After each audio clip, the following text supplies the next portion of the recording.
Did you know that many consider Gran Track 10, released in 1974, to be the very first racing video game ever?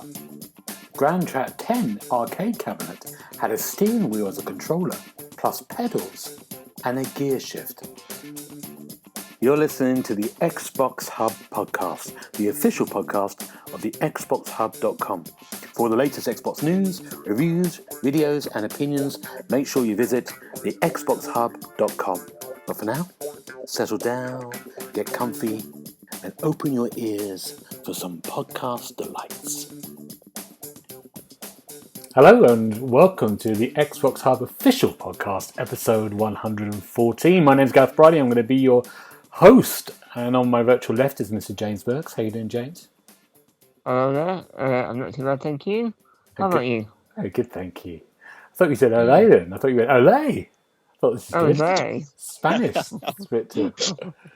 On my virtual right is Mr. Paul Renshaw. How you doing, Paul? Olé! Hey, good for our Spanish friends. I like that. I'm doing very well. I'm playing Forza Horizon 5, so Olé perhaps fits right in with that. So, But yes, I'm doing very well, thank you. How are you, Gareth? Very good, thank you. And our first, my virtual opposite, is Mr. William Caruana. How you doing, William? I'm doing all right. How are you? Happy New Year. It's your first one of the year, isn't it? Yeah, Happy New Year. I always say this. William's in Canada. He's in Toronto. And I always just like to say it because I'm always jealous. What's the temperature like there, William? It's been cold. It's we had a blizzard a few weeks ago. Right. Actually, I kid you not, we had a blizzard, and then the next day, Microsoft bought Blizzard. So there you go. Very good link. I like that. James, what have you been doing this week? Well, what haven't we been doing? Watching loads of films, TV, you name it. But mainly, I'm watching a new Netflix series called All of Us Are Dead, which sounds very nice, of course. Cheerful. Yeah, it's not a prediction of the future, but it's a Korean drama, and it's set in a high school where there's a virus outbreak. So it's very much a zombie apocalypse style TV series. And it reminds me, the zombie style reminds me a bit of Train to Busan. So they're quite quick, and they're all raging, which is quite exciting. It's 12 episodes. And I think what Korean dramas do quite well, I think this does quite well, is that although it's a zombie series, they really bring out like the differences in social classes, and because it's in a school, it tackles bullying and just the way different people in school react to the situation, and a bit of self-preservation. It's really good and really intense at times. So I definitely recommend that. It's about 12 hours long now. Wow. You better free up some time to watch it. That is a long episode. Well, it's 12 episodes. Right. Sorry, I thought you meant they were like 12 hours each, I was going to say. Good grief. I mean, it wouldn't be surprising for a Korean drama. They are quite long. But yeah, I think it was quite a big hit, you know. Okay. I think not quite Squid Game, but definitely up there. Okay, All of Us Are Dead. Thank you, James. What about you, Paul? What have you been doing this week? Nothing as exciting as watching telly, I'm afraid. I've been for a blood test. The woman that did it was the most efficient nurse I've ever seen in my life. I sat down, she went, jab, pulled it out, and then, right, there you go. I was like, oh, is that it? Yeah, right. See you later then. That was lots of fun. And then other than that, it's just lots of work, arguing with various computer suppliers as to why a thing that I've paid £15,000 for, why I actually want it to work. They can't seem to get it through the head. So, Yeah, spending a lot of time arguing with various people all over the world trying to get this thing working. But apart from that, just same old, same old. Oh, there you go. It's always I like your health checks every time. It's always good to do a Well, health you check. know, it's just, you know, I like to keep the public informed as to how I'm doing. I haven't had the results of the blood test yet, so I don't know if I'm still Captain Diabetes or if I've recovered, but we will find out. Right, fingers crossed. Absolutely. Cheers, stay tuned for the next exciting installment in Paul's health story. Yeah. William, what about you? What have you been doing this week? Okay. So society finally opened up here again. Finally. We've been in lockdown for 3 weeks, and right before that I was in quarantine, so I haven't been able to go to the theater for a month. And so the theaters finally opened up. My friend and I went out. We saw the new Kingsman movie. I went the next day. I saw Licorice Pizza. And then on streaming, I've been catching up with some of the Oscar buzz films. So I saw the new Macbeth, I saw Coda, and I saw Being the Ricardos. And I liked all of them, you know, which is great. It's not often that everything hits, but everything hit. Yeah. I've only watched, what have I watched out of that? I've watched, the Ricardos one. I really like that. I thought it was really good. The Nicole Kidman. Yeah, it's really good. Great, that's good. I like that. I'm going to really mention 2 things this week, really quickly. Things to recommend. There's a podcast called Rabbit Hole, and it's by the New York Times. It's got an 8-episode podcast. It's really good, but it's really interesting because it goes into talking about the internet, really, and talking about kind of YouTube in particular, and about how people. It follows this one guy who basically just got into YouTube, was very young, 18, left college, and then started to get into more kind of like political stuff, and into more sort of far right stuff. So it talks about YouTube and about algorithms, and about how at that time the algorithms were just always pointing you. So if you liked something that was quite, I don't know, hateful, it's going to recommend another hateful thing. That was the thing. So it's all about that. It talks about PewDiePie. Is that how you say it? The YouTuber? PewDiePie. Yeah. Talks about him. He's on 2 episodes. That's really interesting. It's a brilliantly well documented bit of journalism as well for Rabbit Hole. And there's a series on Netflix as well as another thing, which is called Archive 81, which is like a ghost story, really, but really, really good. Really excellent about this person trying to put together these lost videotapes from the 90s of a fire. It's really Is it a documentary? No, it's a series. Oh. Yeah, not for you, James. Not for you. Is it 12 hours long? Not 12 hours long, no. But good, but we're not here to talk about that. We're talking about games. And we all saw PlayStation State of Play yesterday. I hope we've all saw it. Absolutely. Gran Turismo. Now, luckily enough, we've got 2 people who haven't got PlayStations here, who never won them. But me and William have got PlayStations. But Paul has played Gran Turismo in the past, haven't you, Paul? I have played right up. I even bought a PS3 to play Gran Turismo 5 and The Last of Us. And they were both equally disappointing, so I sold it about a week later. Right. So there you go. But yes, the first 4 Gran Turismo games, I mean, the amount of hours I spent in that. The second game in particular, I actually had, I think I had 3 different memory cards with like cars from A to F on one card and from G to M on the other, and then the rest on another memory card. So yeah, I properly spent time playing Gran Turismo. And what did you think yesterday of the? We'll go through it with each of us. What was your first impression? Being you're a massive fan of Forza. I love driving games. Yeah. I'd love Forza as well. Having played Forza Horizon 5, my first thought was I actually kind of found myself agreeing with Neil when we were chatting on the podcast a while back about the difference between a track-based racer like Forza Motorsport or Gran Turismo and something like Horizon. My first thought was it looked quite restrictive. I was thinking, why don't they just charge off through that fence and disappear across the fields? But other than that, I was impressed. As a technical sort of showcase, it looked very good. there were a few things that I wasn't sure about. Like there was one bit where they were showing I think it was the replay, and it was a Subaru driving down a rally track, and it was as shiny at the end of the track as it was at the start. Whereas, in Forza Horizon, for instance, the cars get dirty and they look grubby and battered by the end of the race.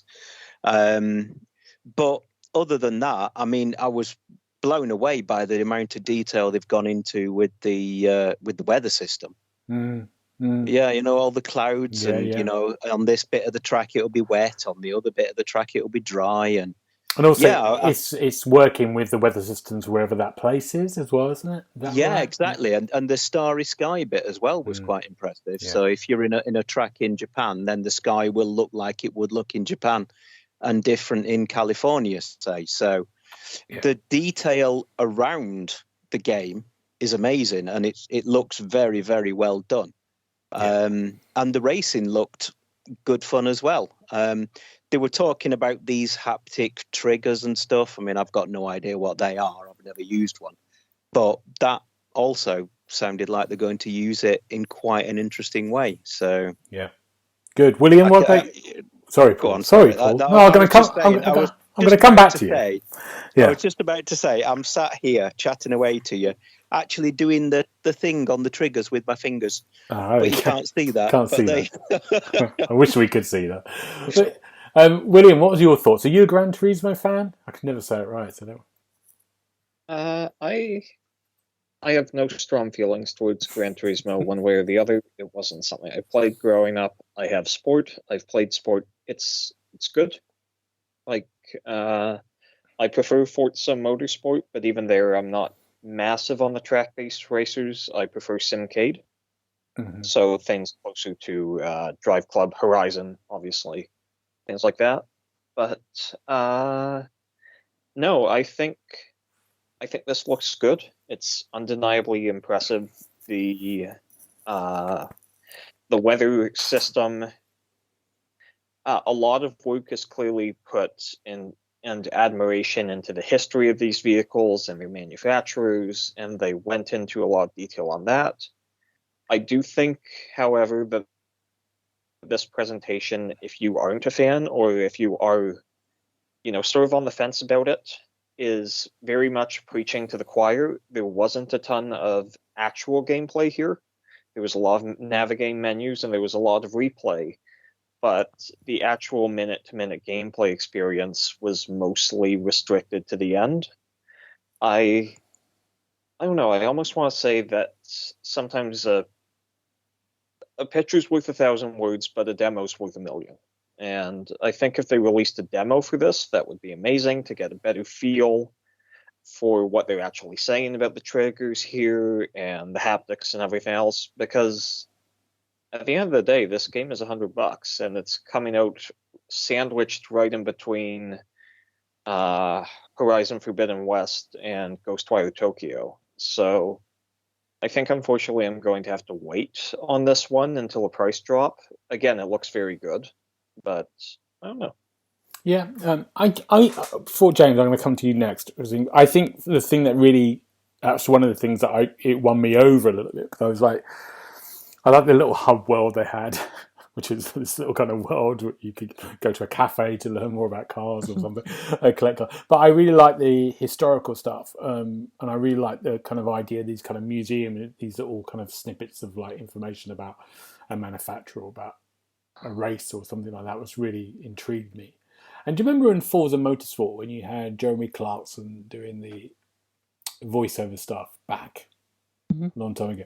I used to really like the bit when he used to just talk about the car, and you used to just get the car and then you would rip it apart. And I thought that, because some bits about that car, and of course he had a very different opinion, but it's something about learning about those cars and collecting those cars that appealed to me. James, have I stepped on what you were going to talk about? I hate to admit this, but I'm fully agreeing with what you enjoyed about it.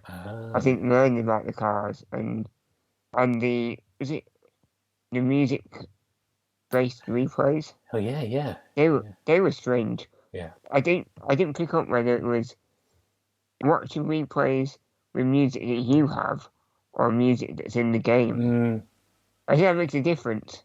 If it's whatever, small soundtrack the game's going to have, then it's not really that interesting. But I think it would be quite good to have, your own replays set to the sounds of maybe Beethoven or baby metal. Or Whichever. Yeah. Exactly. But yeah, so on. Yeah, no, yeah, sorry, exactly. I was just repeating what you're going to... Yeah, it's interesting, isn't it? That you could put your own Spotify list on or something. Yeah, that'd be quite cool. But like William said as well, it didn't do anything to convince me that I need to play it. It didn't show you enough to go, that's really cool. I mean, clouds and puddles, they don't really do it for me. Unfortunately. But I would quite like to learn about the cars. Again though, what does it do that Forza doesn't do? As in Forza Motorsport or Project Cars? I know it's Sony, so they have to have their own version at least. But it's nothing that I'm going out of my way to try and play. Yeah. It'd be good though. Yeah. It'd be a solid game. Yeah. Can't complain, but... No, absolutely. But Paul, one of the things it does do, and we talked about this briefly on the podcast, is tests are back. They highlighted. Yes, that's fantastic. I was watching that and going, "Oh, that's fantastic!" Yeah, the license tests are still there. They were the best bit of the Gran Turismos, I think. Trying to get all gold on those. Back in the early days of the game, if you managed to get all golds on the test, it actually rewarded you with a very good car. So whether they do the same with the newer generation, I don't know. But yeah, I was pleased to see the tests are back. Right, good. Yeah, that filled me with dread. But I'd be quite, yeah. William, do you think there's a lot of... Is there... I can't remember how many cars they had, 400 cars at launch or something, and maybe it was like 32 locations. I can't remember. Did it seem like there was a lot of tracks there, a lot of interesting places? Oh yeah, for sure. And just as a reality as well, I have zero doubt that this is a games as a service. It will grow over time. I think especially look at how Forza has done it, how GT Sport has done it. A lot of these content updates will be free. So even the game that we get next month will not be the same as the game by June, by December, by next March. And yeah, I think it's very content complete for launch, and it will just get even better from there. I think you're right about, I can't remember what you said. I think it's about trying to get a casual game, which is what they wanted to do, is to get onto it. When you go into deep stuff about tuning, it's quite hard. I was like, I thought Paul would love this. I did. Yeah. I mean, tuning's not hard. Tuning's easy. But yeah, it's I mean that you saw the difference in the video where they tuned up that Beetle. I did. And then the difference in the performance, it was clearly visible. So I mean, that's the idea of tuning. You make the car better. Or you get a different car. You get a car that will go normally that speed. You just get a blue car instead. I mean, then you'll win everything. Yeah, good. I think I prefer a game that lets you go. Do you want to upgrade this car? And you just press yes. It does it for you. To the nearest. Is that you, Neil? The best it can be. Yeah. That's all I need. That's exactly. All these little details of rims and whatever the hell else there is to upgrade. I'm not interested. Just do it for me. I'm not the race. There you go. Good. Right. Well, that's coming out. Definite. March at the moment. Sure it is. Is it March the 3rd? 4th? 4th. March the 4th, I think. Yeah. Yeah, I think we were all on the same page with this. I think it's like, I think William's right, James right, you're all right. You're saying it's about, you're not going to, well, maybe we wouldn't go out and get it straight away, but I really want to play it. But maybe it's down the line a little bit, isn't it, in this heavy time. Yeah. Mm-hmm. It's hard to get, look at Forza and I've got Horizon, I've got so much to do on that still. I'm not even touched half of it. I kind of want to get that a bit more advanced before I go on to another one, maybe. Sorry, Paul, what were you going to say? The only thing I was going to say was, watching the thing, as impressive as it was, it didn't strike me as a system seller. It didn't make me want to go out and get a PlayStation. When you looked at Ratchet and Clank, say, last year, that was very much, I would love to play this. It would be worth getting a PlayStation to play this. I didn't get that same feeling from Gran Turismo, unfortunately. Yeah. No, I think that's fair enough. Good. Can we move? Sorry, William, go on. Yeah, I think as well, just to risk sounding like a Microsoft shill here. And I mean, we are on an Xbox podcast, but still, I think the reality is it's also just it just shows me how important Game Pass has been to how I consume games these days, Because if this was on Game Pass, I would play it day one, zero hesitation. But because we're talking about a $100 price tag after taxes here, you unfortunately have to weigh things up, and it does restrict the access to the arts that you want to engage with. Tough choices need to be made. With Game Pass, I was able to jump into Forza and then jump into Age of Empires and jump into Halo within weeks of each other. Yeah. The price of two of them for the whole year. So, yeah. I don't know. Yeah, you're absolutely right. Good. Right. Let's move on to some more news, I think, first of all. There was another big story this week was Sony again, and they've bought Bungie. That was a big acquisition for $4 billion. I'm making stuff up. I've got no idea. It was just under 4. I think it was 3.8. Right. 3.6. 3.6. I knew it was 3 point something. Let's go to William. Let's go to you first, and go to James next. A good transition. Is this a good bit of business here for Sony? I don't know. I think let's put it this way. In terms of shooter studios out there, Bungie was kind of the last big one. Bungie and DICE and Respawn, the last two of those are EA, obviously. We're seeing now Infinity Ward, Sledgehammer, Treyarch, id, Arcane, they are all Microsoft now, and obviously there's a desire to compete, and I think it's hard to do much better than Bungie. They are a great, talented team. They made Halo. They created Halo, and that is incredible. However, I think when looking at the deal on the whole, they may have way overpaid here. 3.6 billion is about half of what Microsoft paid for Bethesda, and they got way more than double the content with that acquisition. They got 8 studios with like 17 teams between them and all of these massive intellectual properties. With Bungie, you're getting Destiny. They don't own the rights to any of their older series except Marathon, I believe. Halo is off with Microsoft, obviously. Oni is off with Take-Two. And Myth? Sorry, the name escapes me, but their other one. And I think the reality here, and then of course they're being kept independent. The games are all multi-platform now. There were a lot of concessions obviously made to Bungie here in the deal, because I think Bungie had a lot of bargaining power. I don't know, but then when you look at the long term here, if their next game breaks out to be a Minecraft, Fortnite, PUBG style mega hit, it will all be worthwhile. And we'll sit back in 5 years laughing, going, wow, they got Bungie for a steal. But as of right now, it seems like Sony is giving a lot, and I don't see that they're getting a lot in return right now. But again, 10 years from now, who knows? James, did you think this was going to be their purchase? Do you think were you surprised by this one? I didn't see this coming at all. I mean, I didn't even consider that anyone would even try and get Bungie. And not for, like William said, 3.6 billion is a lot of money. It can only be a long-term investment that could pay off. But I'm glad they keep it multi-platform, because I think Destiny have got a very special kind of fan base that if it wasn't multi-platform, I think it'd be a little bit of rioting.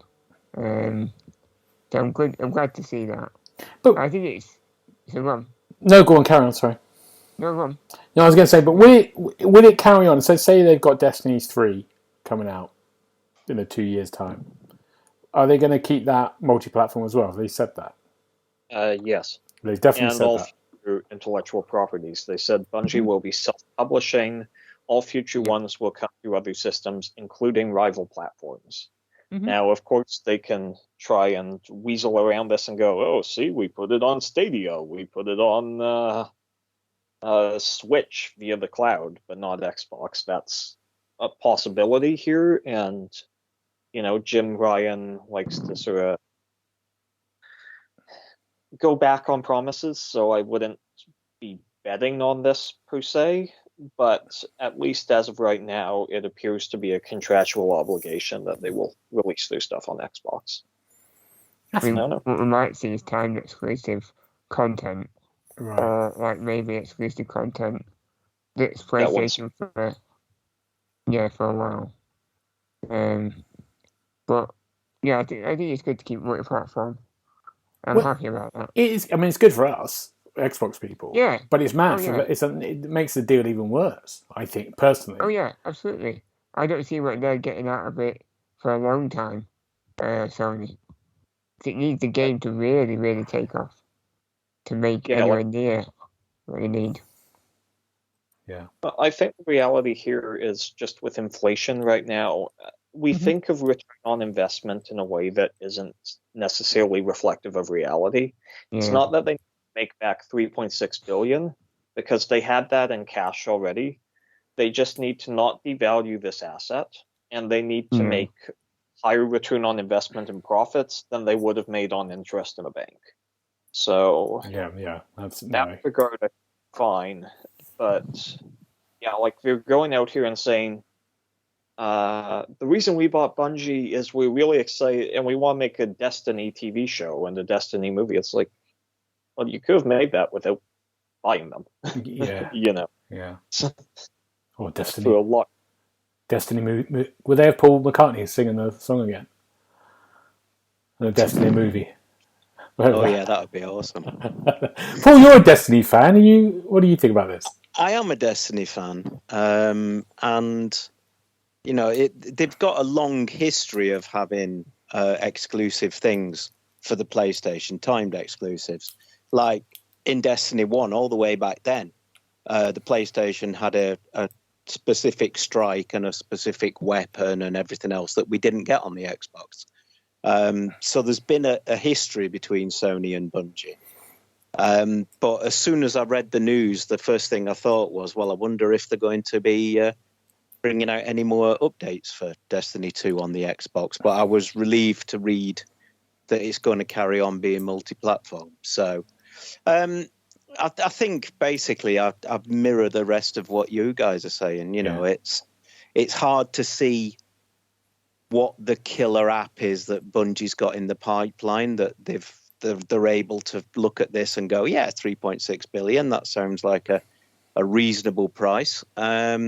Unless, I imagine that the people at Sony had access to stuff that, we as lesser mortals wouldn't get to see. So it's going to be very much a case of watch this space, I think, and see what they come up with. What do you think they're going to get next? Sony, they're talking about buying some more, or would your guesses go? One guess each. I was still surprised they didn't get Square, to be honest, or Squeenix, as it is nowadays. I really thought that would be the next sort of big purchase. They love a bit of Square. The Final Fantasy VII remake and everything else, I'd have thought that would have been a reasonably good purchase, but shows what I know. William, what do you think? What's your guess? I think as a reality, I don't see them going after any major publisher because they risk a bidding war. They already tried that before with Liu, and Tencent outbid them like 2-1. So I'd be wary to say that they're going for a Square Enix or others. I could see them going to Konami for the intellectual property. And then I think they clearly want to make a lot of multiplayer games. They want experience there. I think they're going to buy up a lot of their existing partners in VR and in forthcoming games. So the Jade Raymond studio, for instance, probably Monsters, the Firewalk team there, Deviation Games from the former Treyarch developers. I think all of those are fairly safe bets. Okay. You've had your guesses. James, James, what have you got?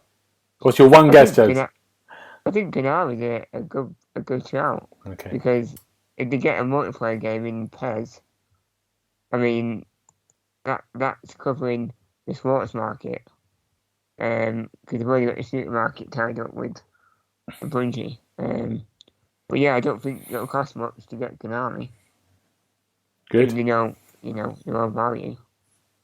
Right. It's worthless these days. Good. Now, it's going to be quite PlayStation heavy this week, I think. Another game's got, I think it was yesterday, that we got a release date for Ghostwire Tokyo. It's coming out on the March 25th. There's a little in-depth preview thing tonight, I think. So you can watch that then. We didn't get to watch it before we did this. Is this Bethesda, isn't it? Yeah, this is the last of their contracts with PlayStation. What do we know about this game? Who can tell me about what the hell this is? William. I'm going for William on this. I think William knows all the things. I haven't got a Scooby. Okay, so Ghostwire Tokyo is the latest game from Tango Gameworks, Shinji Mikami's team. They're actually working on 3 games right now, but this is the first one to come out. This is Microsoft's only Japanese studio, Japanese-based studio.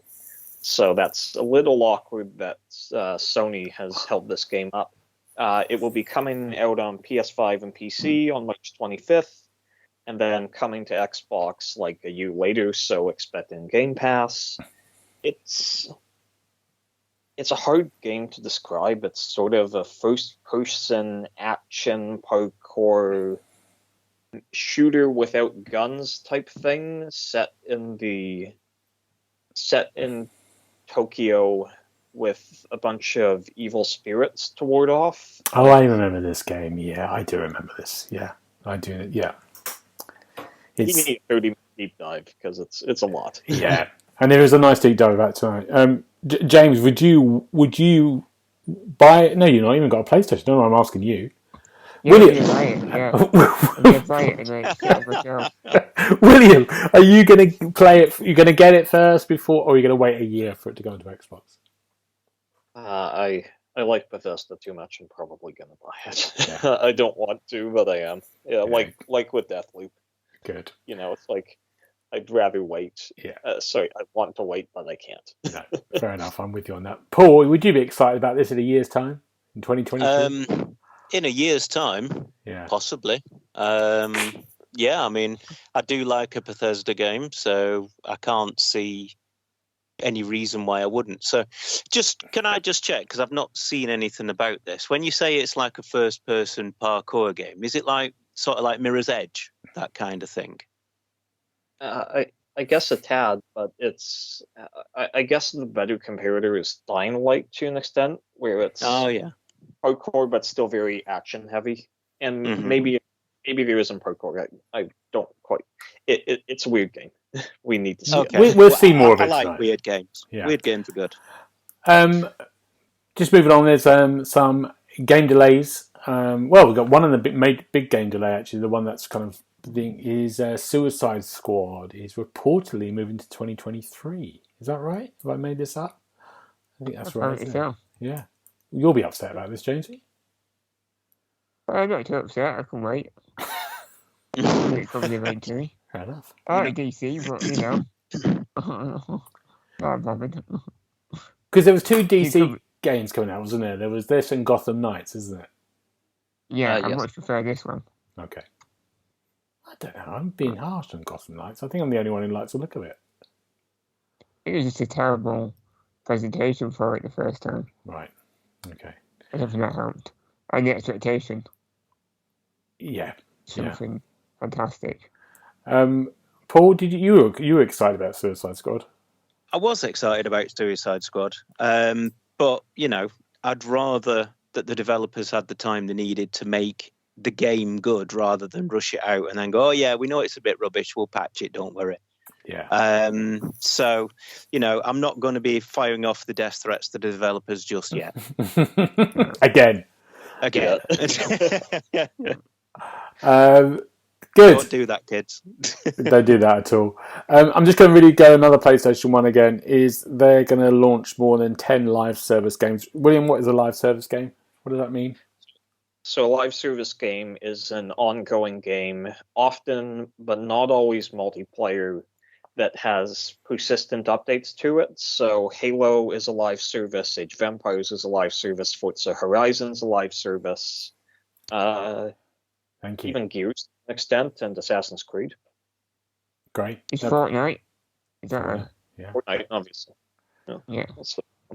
What was the game that died last week? Ubisoft game that was online. Oh, the one that nobody's heard of. Hyperscape? Yeah. Yeah. Last of the year and a Pretty half. bit of Extraction. That's a bit quick. Not dead quite yet. Coughing up blood, but it's not dead. Okay. Just before we go on to some games we've been playing, what's this Jeff Knightley thing? Is more deals are coming? We've heard, have we? What do we think? What could it be? Yeah. Sorry, William, go you first. Sorry, I need to find the exact tweet here. But effectively, the gist of it was more deals are coming sooner rather than later. Mm. So they were in the final stages. Here we go. Have heard from multiple people. As you might suspect, there are other big video game deals in the final stages of negotiations. It's going to be an interesting year. So that's neat. We could see EA buying. They said that they're looking to buy. We could see mergers. I think Microsoft is going to be quiet, but that doesn't mean that they aren't doing things, if that makes sense.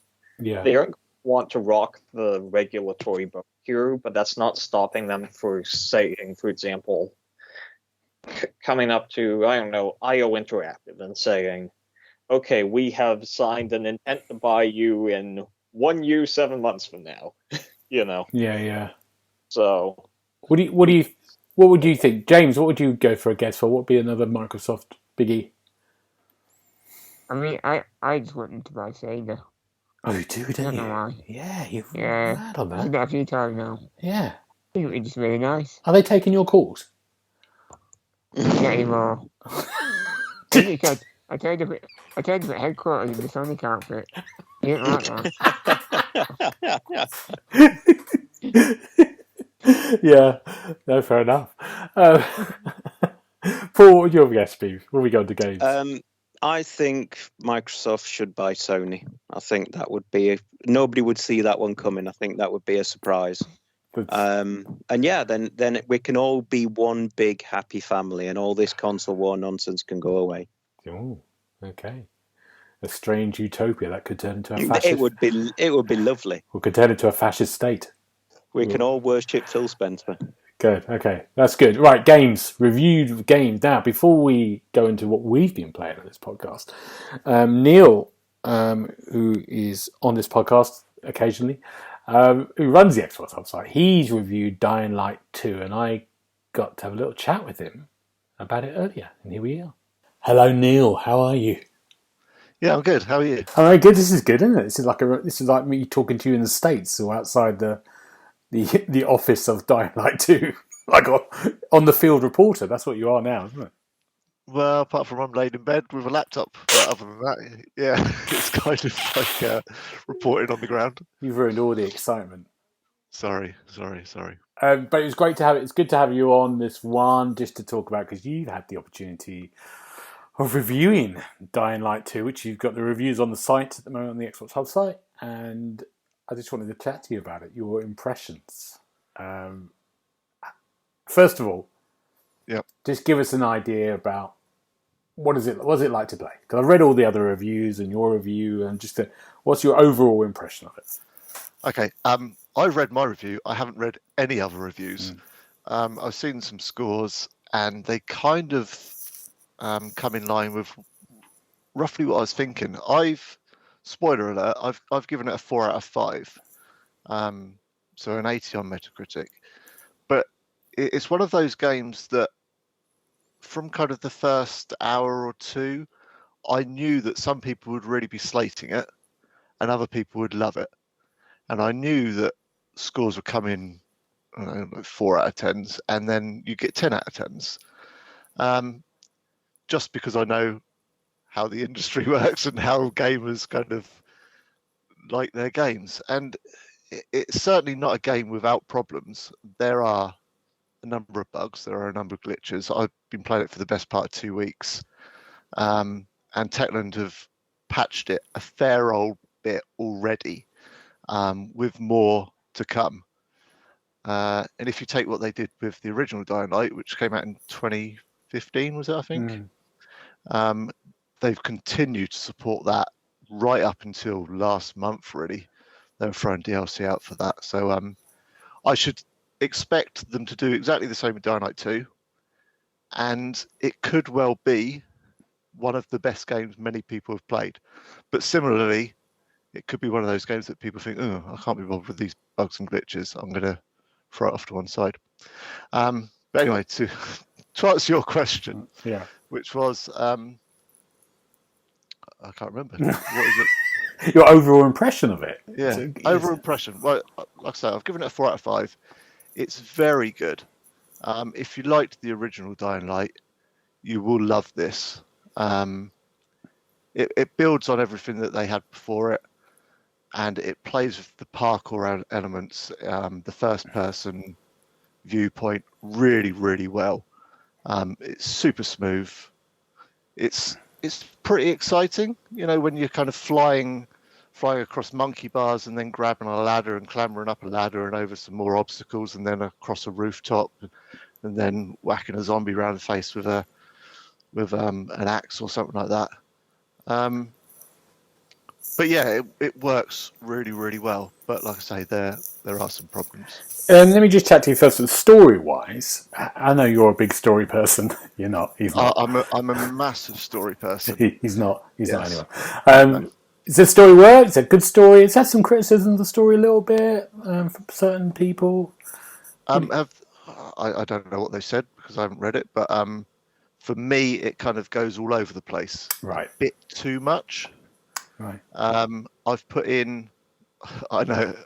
Before it came out, Techland started talking 500 hours, and then they quickly backtracked, didn't they, and said 85. I think it was the main story with the side quest as well. Yeah.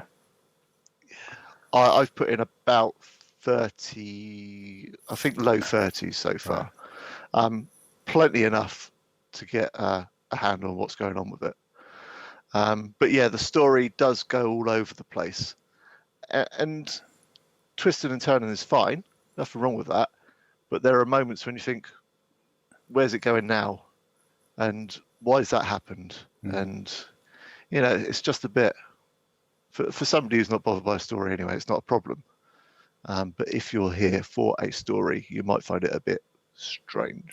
Has it got that kind of Far Cry idea that you're just meeting loads of different characters, they've all got little side stories and they all come together? It reminds me, I put this in my review, it reminds me massively of Far Cry 3 onwards. Okay. So the way the whole thing's set up, the whole structure, I suppose you could say it's a load of glorified fetch quests, which any open world is it not really? Yeah. But they're good quests. But there is a lot of go here, kind of in Far Cry terms, liberate that tower,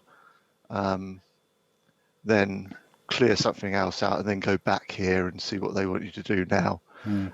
But yeah, there is a lot of Far Cry in it. But then again, that's a good thing. Yeah, that's good. Visually, Neil, what's it like visually on the Xbox Series? You played it on the Series X. I've played it on the Series X. We were asked not to play it on the Xbox One originally. Right. Which I wasn't going to do anyway, because in my eyes, that's gone. Yeah, past.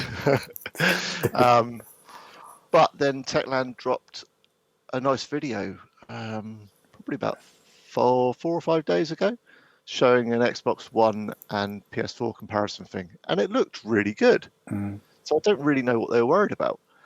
Whether they kind of had that set up and staged, to show the good bits of how it was working on Xbox One, I don't know. But on the Series X, I say it's smooth. The parkour is brilliant.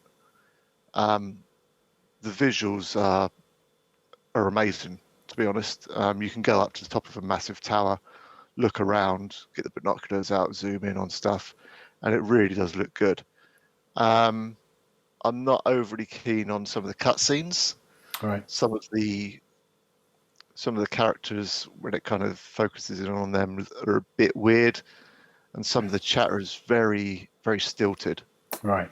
There's lots of staring into the abyss and just kind of them waiting for you to do something when you can't do anything because the conversation tree kind of thing hasn't popped up. Right.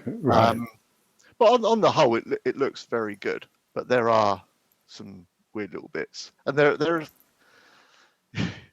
I know you're a big fan of the old Train Sim world and the clones that you get in Train Sim world. Yeah, love those trick clones. Strangely, there seem to be some reused characters, Right. or that are very close to each other. So you'll be fighting. I know, kind of like the undead and zombies and whatever all look the same, but when you're fighting real humans that all look the same, right, it's a little bit disappointing. But again, it's nothing to worry about really. And as you said, they're doing a day one patch. It's coming out on Friday, on the 4th, and bug wise, then you've had it with about. Is it unplayable bugs? Is it like we're used to bugs, aren't we? I don't mind bugs and stuff, especially in open world games. You get loads of it, but it's you think it's fine, yeah? Oh yeah. It's an open world game. Yeah. All open world games have bugs. Yeah. There have been little bits where I've kind of come across an invisible wall, and for some reason I haven't been able to kind of walk forward. So you have to step slightly to the left and then walk forward. It's no big deal. Yeah. I've had a couple of audio cutouts and a couple of audio kind of sticks. So the backing soundtrack, which is really good, has just stopped and kind of stuck on one note. Right. So I've had to close the game down, reload it. But things like that they're going to fix. And like I say, in the 2 weeks I've had it, they've dropped a few patches already. Yeah. So they're going to carry on doing it. And again, like I say, if they support it like they did with the original game, then this is going to be one of the most supported games of all time, I would think. Good. Oh, Neil, thank you. That's good.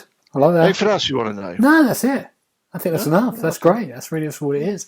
But we can get more if we want more detail, because you've written a lot of words here. All good stuff. It's on the site. Have a look at the Download 2 review there. Many would say I wrote too many words, and I would be one of them. Yeah, it's a long review, but it's a big game, and I wanted to put, all the important bits in. Yeah. While covering some of the little bits as well, but your introduction was bigger than my normal reviews. Well, Gareth, no comment on that really. All right, Neil, I'll let you go back to bed. Have a good one. Thank you very much. See you soon. Thank you. Bye. Good. There we go. Thank you, Neil, very much. Looking forward to playing it. Gentlemen, let's talk about what we've been playing. Paul, what have you been playing? What game have you been playing? What's your one? I have been playing from Game Pass Taiko no Tetsujin. I apologise to any Japanese speakers for mangling their language there. But the drumming game, basically. And it's absolutely bonkers. It's really, really good fun. We were playing it. I was playing it early one morning. I'd woken up very early. It must have been 5:30, and I was looking through the song list, and there was one there, something about Orpheus, and I started to play it, and it was the can music, from like Moulin Rouge and all that kind of stuff. So I'm busily drumming along to this can music, and I sort of glance across to my left, and my 10-year-old son is doing high kicks around the living room in time to the music and to my drumming. And this is at 5:30 in the morning. And I wish I could say that it was an unusual occurrence, but every time I play this, he starts dancing around the living room. It's really quite good fun. So yeah, I'm thoroughly enjoying that at the minute. I haven't quite written the review yet, but I think it's going to be a good one, especially for no extra pennies on the Game Pass. It's just very, very good fun. And what is it? It's like a music rhythm game, is it?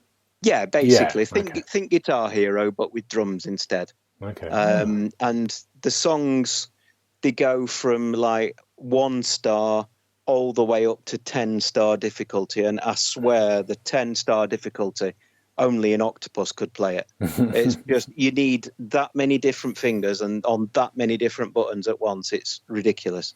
I failed one of the 10-star songs within about the first 30 seconds. It just went, no, you're rubbish, give up. So yeah, it's really good fun, and just drumming along is surprisingly relaxing. So very, very good game. Good. Thank you, Paul. That sounds good. And it's on Game Pass. And William, what about you? What's been your game you've been playing this week? I haven't had a ton of time to play stuff. I've been seeing the movies and working, obviously, but I did find time for something very special called Meme Run 2. This is a sequel to Meme Run, which was the laughingstock of the Wii U store, and now Meme Run 2 is a PS5, PS4 console exclusive, so, this beats Elder Scrolls and all those right there. This is so in this game, you can play as such wonderful characters as Big Fungus, not Big Chungus, and Belle Delphine as you run and slide, and OK Boomer as you run and slide your way on an endless runner as a bunch of seizure-inducing memes just start popping up and screaming at you. It almost blew out the speaker on my television. So this one goes for the low price of $6.90 and runs at 420 frames per second. So be sure to buy it. Wow. What? Where can you play that on? What do you play it on? It's on PS4, PS5, and Steam. Wow. Meme Run 2. I've never heard of this. Sounds like James. It sounds like one of yours. That's quite offensive. You can fall out with people, James, what modern game have you been playing? Well, I was going to talk about another card game. I thought, while we've got Paul here, Yeah. I'd love to talk about Alien Spy Team. Yes. Oh, yeah. After having a good hour on it with you and another gamer. I'm going to be honest. It's not a great game. It's a co-op third-person shooter. And it's a little bit gearsy where you can get behind cover. And essentially, all you're doing is playing the horde section of Gears. So you get into a place, you take the brunt of the attacks, and then you move on. And is it... Correct me if I'm wrong here, Gareth. And, it would be too offensive. But it looks terrible, doesn't it? It plays terrible. How very dare It doesn't look great. It's possibly the most disappointing thing with the game. Even though it's on Game Pass, I didn't pay for it. I felt like it owed me money afterwards. James.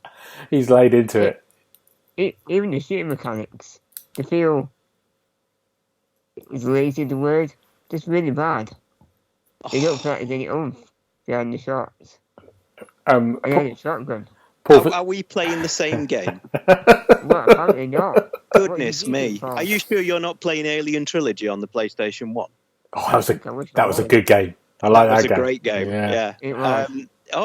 I thoroughly enjoyed playing it, but I'm a massive... I don't know, are you a fan of the films, would you say? I don't mind the films. Well, you see, That's interesting. that may be the difference. I'm a huge fan of the film, so being able to run around and shoot the guns Yeah. from aliens, it was, and making the right noises, and the aliens going when you shoot them, You mean the nostalgia? I get that. it was a lot of this is a good time from my life when I was young and I used to watch these films and it was fantastic, and now I can relive those days while shooting aliens in the face. Yeah. I mean, life just doesn't get any better. But it's just a terrible game. Oh, I like this. This is good. I've played terrible games in my time. This is not one of them. You were playing with two idiots, James. Yeah. If you play with people who can aim straight, you're not too bad. I think I was with a doctor, and I think you were a gunner or a demolition. I don't know what I was. Yeah. But anyway, at one point I thought, I hope the doctor's got no more medikits, and I wish it would just be overseen. Oh no! It was painful. I'll tell you what. We'll have a game, James, and I'll show you how good it can be. What have I done to deserve that? Well, you've dissed one of my favourite games. That's what you've done. I'll give it one more try. Good. I think you're still playing with us. We've only done level 1. Oh, jeez. Wow. We need to. We'll get you a PS5 and you can play Meme Runner 2. Yeah. I tell you instead. What, Paul, if I play it with you, Paul, it's more enjoyable. I'll make a formal apology. Right, that's it. It's a date. It is. Good, gentlemen. I like that discussion there. Now I'm going to have this conversation with William probably because you two haven't played it. You two are idiots. I eventually finished Halo Infinite after a little break over thing and the campaign. I'm not going to spoil the campaign here, but William, what do you think at the end of Halo Infinite? What do you think of the campaign? How it went for you again? I really enjoyed the campaign. I think it was very open level design. I think the moment-to-moment stuff was great. I really enjoyed the characters, the weapon, the pilot. I thought the ending was satisfying, and obviously I think the goal is to add expansions and mini campaigns over time, so that's exciting. Yeah, no, I think it's quite easily 343's best campaign, although I think 4 had the better story. That's my thought. No, I agree. I think I had a really good time with it. I didn't know. I kept saying to, I think James and I said, I'm really enjoying myself with this. It's really good. I had moments when I went, I've got so much to do in the open world bits at the beginning. And then I was like, oh, and then it got kind of, I think the weirdest thing about it is it starts off, this is not spoiling it starts off very open worldy. No, it starts off very linear first of all, and then you're in the open world. And then you sort of get funneled. And then you're on a much more linear journey, especially towards the second half of it. It was only a little bit. And that's the only bit I found a little bit odd. You can go back to the open world stuff. But the story, and I really enjoyed the story. I thought it was really well put together. And it's really interesting. It's something missing for me, but I don't quite know what. But it's a really good, solid 4.5 out of 5, maybe. What did we give it? Can we remember? 4, didn't we? I think it was 4. Can't remember. I think it was 4. I think it Darren. Yeah. But it'd be very interesting to see where it goes next. So eventually I finished that. So I can eventually start the big month of February, which is coming up, of loads of games. Starting from tomorrow, Dying Light 2. What are we going to be playing next week, you two? William, what are you going to be playing or doing? Or maybe you're doing nothing. Where are you off to?